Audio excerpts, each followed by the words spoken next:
হ্যাঁ শুনছি তাইলে একটা কোশ্চেন বলছি হাত তুলবি, যে বলতে পারবি তার লেবেন জুস খাওয়াবো। বল একটা সমাজ বল, জগদীশ।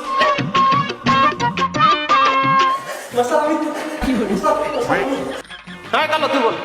ও জগদীশ, জগার পুন্ডাইলিস, জগদীশ আষ্টানি সমাজ।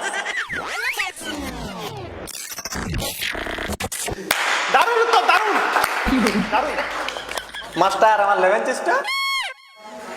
লেবেন জুস আয় চ, তোর বাড়ির দিকে চো বাপ, তোকে 5-6টা লেবেন জুস দেবো।